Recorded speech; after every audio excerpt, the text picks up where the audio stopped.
నమస్తే. ఇప్పుడు మీరు చూడబోతున్న వీడియో ఖచ్చితంగా మీకు ఉపయోగపడుతుంది, నచ్చుతుంది కూడా. మరి మీకు నచ్చిన విషయం నాకు తెలియాలి అంటే ఈ వీడియోని మీరు లైక్ చేయాలి, షేర్ చేయాలి, అలాగే మన ఛానల్‌ని సబ్స్క్రైబ్ చేయాలి. మీ సపోర్ట్‌ని నాకు అందిస్తారు కదా? ఓకే. ఇప్పుడు వీడియోని స్టార్ట్ చేద్దాం. నమస్తే, వెల్కమ్ టు అవర్ ఛానల్. నేను కుప్ప పద్మిని. ప్రస్తుతంతో పాటు ప్రముఖ ఆధ్యాత్మికవేత్త, ప్రముఖ న్యూమరాలజిస్ట్ లక్ష్మీ నరసింహస్వామి ఉపాసకురాలు శ్రీమతి స్రవంతి గారు మనతో పాటు ఉన్నారు. మాట్లాడదాం. నమస్తే అక్క. నమస్తే పద్మిని. ఇంకా చంద్రుడికి సంబంధించి ఒక పూజ ఏదో చెప్తాను అని అన్నారు మీరు. అది చాలా చాలా అంటే మోస్ట్ సేలబుల్ టాపిక్ అంటారు కదా, అది ఆర్థిక ఇబ్బందులు. ఈ టాపిక్ కి సంబంధించిన పూజ చెప్తాను అని అన్నారు. దాని గురించి మరి మాట్లాడుకుందాం అక్క. చెప్తారా ప్రేక్షకులకి? తప్పకుండా చెప్తాను.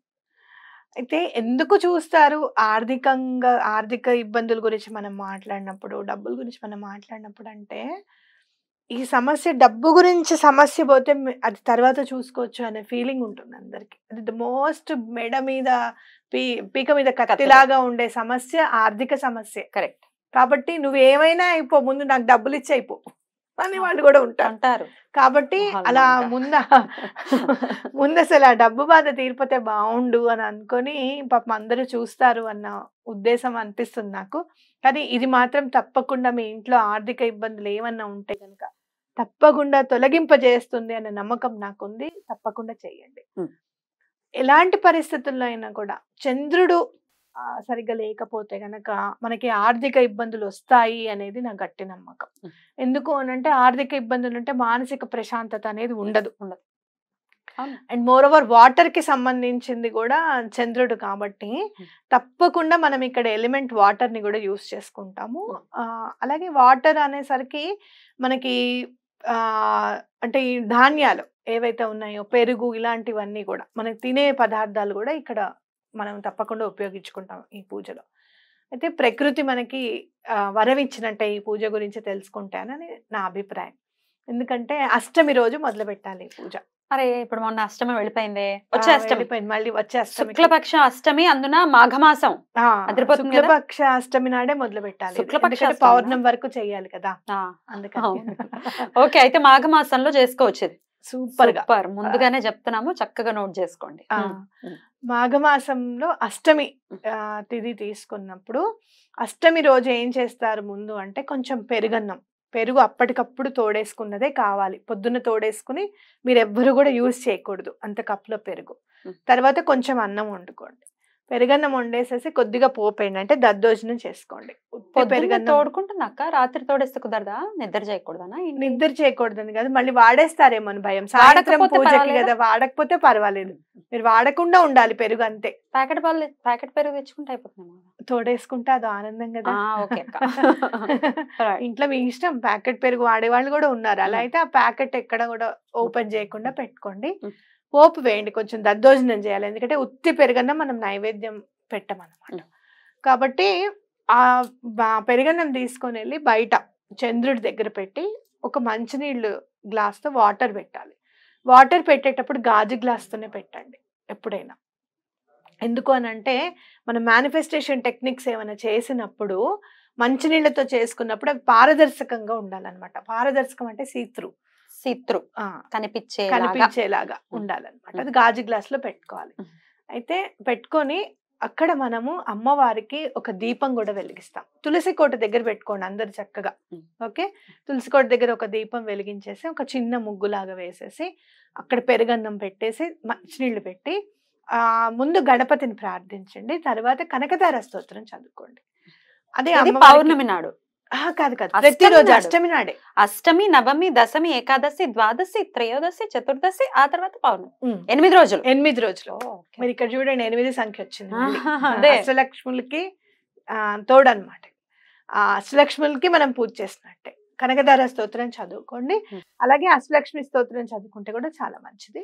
అక్కడే ఆరతి ఇచ్చేసేసి ఆ పెరుగన్నం అందరూ కూడా చక్కగా ప్రసాదం తినండి. మా ఇంట్లో పిల్లలు పెరుగు తినరు, మా హస్బెండ్ పెరుగు తినడు, మీరు ఒక్కరే తినండి. అప్పుడు మీరు ఒక్కరు ఎంత తినగలుగుతారో అంత చేసుకోండి. అది 3 చెంచాలైనా 5 చెంచాలైనా మీ ఇష్టం. ఇంకా కానీ తినాలి. అలా 8 రోజులు చెయ్యాలి. పౌర్ణమి రోజు ఏం చెయ్యాలి అంటే పప్పు, కూర, పులుసు, పచ్చడి అన్ని వండుకొని మీ ఇష్టం, మీరు ఏం తినగలిగితే అది చక్కగా చేసుకొని పూరి ఒకటి కంపల్సరీ చేయండి. అవునా? అలాగే శనగలతో ఈ చోలే శనగలు అంటారు చూసారా, చోలే శనగలతో కూడా కూర చేసుకోండి.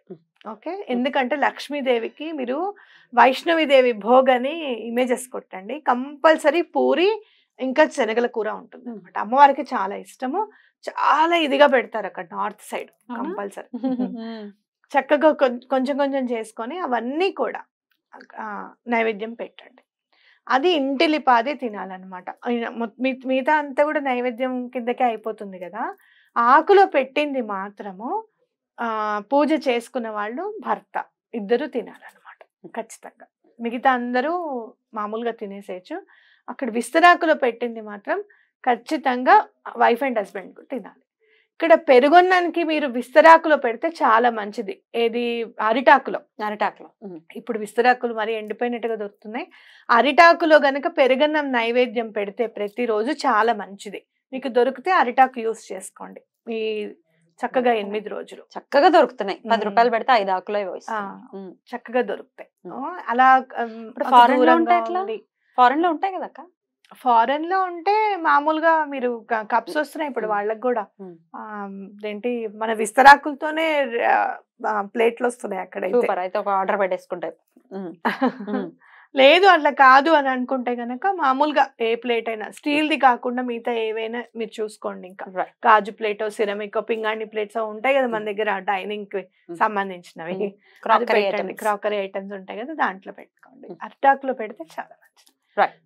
అష్టమి నుంచి పౌర్ణమి వరకు చేయాలి. మధ్యలో అడ్డు వస్తే ఏంటి పరిస్థితి? అడ్డు రాకుండా తెలుస్తుందిగా మనకి. పీసీఓడి ఉంటే ఇక 8 రోజులు రాకమ్మా అని అన్నం పెట్టుకోవడమే. వచ్చింది అంటే మళ్ళీ అష్టమికి కంటిన్యూ చేయడం కుదరదు కదా. కంటిన్యూ చేయడం కుదరదు. ఎందుకంటే వండే వాళ్ళు ఉండాలి, నైవేద్యం పెట్టే వాళ్ళు ఉండాలి, వీళ్ళు పక్కన కూర్చోవాలి. ఇవన్నీ ఎంతమంది ఇళ్లలో కుదురుతాయో నాకైతే తెలియదు కదా. కాబట్టి తప్పకుండా అడ్డు మాత్రం రావద్దు ఎటువంటి పరిస్థితుల్లోనూ. కనకదార స్తోత్రం ప్రతిరోజు ఈ 8 రోజులు చెయ్యాలి. అలాగే అక్క అష్టలక్ష్మి ఇది కూడా చదువుకోండి చక్కగా 8 రోజులు. మహాలక్ష్మి అష్టకమా?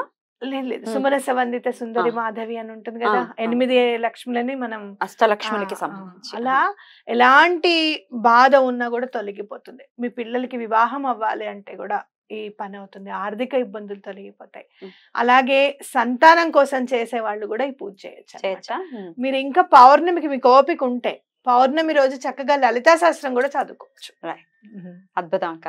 అయితే ఈ పూజ 8 రోజులు చేసేటప్పుడు పొద్దునుంచి ఉపవాసం ఉండాలా, తల స్నానాలు చేయాలా, ఇవన్నీ నియమాలు? తల స్నానం మొదటి రోజు చేస్తే సరిపోతుంది. అయితే అన్నం తినకూడదు. చపాతీను, పూరీను, దోశలు, ఇడ్లీలు మీ ఇష్టం ఏమైనా తినండి, కానీ అన్నం తినకుండా చేసుకోవాలి. అన్నం తింటే అంట అయిపోతాం కదా మళ్ళీ, అందుకని అన్నం తినం. సాయంత్రం పూజ కాబట్టి రాత్రి 7:30 తర్వాత చేయాలి పూజ. పూజ అయిన తర్వాత తినచ్చు, చక్కగా తిని పెరుగన్నం తినచ్చు, ఏం ప్రాబ్లం లేదు. రైట్ అక్క. చాలా చాలా అంటే చేసుకోవాలి అన్న ఉత్సాహం తీసుకొచ్చింది ఈ పూజ మాత్రం. ఎందుకంటే అష్టమి చంద్ర విభ్రాజ మనం చూస్తాము చంద్రుణ్ణి. అష్టమి రోజు భలే ఉంటాడు. మీరు కూడా చాలా సందర్భాల్లో చెప్పి ఉన్నారు. అష్టమి రోజు నుంచి ఇంకా దినదిన ప్రవర్ధమానంగా అలా ఎదుగుతూ వెళ్తూ ఉంటాడు. కాబట్టి అందమైన చంద్రుడు, చంద్ర సహోదరి లక్ష్మీదేవి. ఆయన్ని పూజిస్తే ఆవిడకి మరి పుట్టింటారిని పొగిడితే ఇష్టం కదా, పూజిస్తే ఎంత మనసుకి ఉల్లాసంగా అనిపిస్తుంది. చాలా రైట్ అక్క. చాలా చాలా అద్భుతంగా ఉంది. డెఫినెట్ గా ఇది ట్రై చేద్దాము. ట్రై చేయడం ఏమిటి, చేద్దాం, చెయ్యండి. మళ్ళీ అష్టమి ఎప్పుడు వస్తుందని వెయిట్ చేస్తుంటారు. అంత బాగా కలిసి వస్తుంది పూజ. ఇంకొక ప్రశ్న, మళ్ళీ ఇది ఎందుకు అస్తమానం అడుగుతున్నారు అని అనకండి, అడగాల్సిన బాధ్యత నాకుంది. 7 సూతకంలో ఉన్న వాళ్ళు చేయొచ్చా? లేదు, చేద్దాం. 7 సూతకం అయిపోయాక చేస్తామని దండం పెట్టుకోండి చక్కగా. రైట్ అక్క. రైట్ అక్క. చాలా చక్కటి విషయాన్ని ఈ రోజు మాకు పరిచయం చేశారు. Thank you so very much అక్క. నమస్తే. నమస్తే.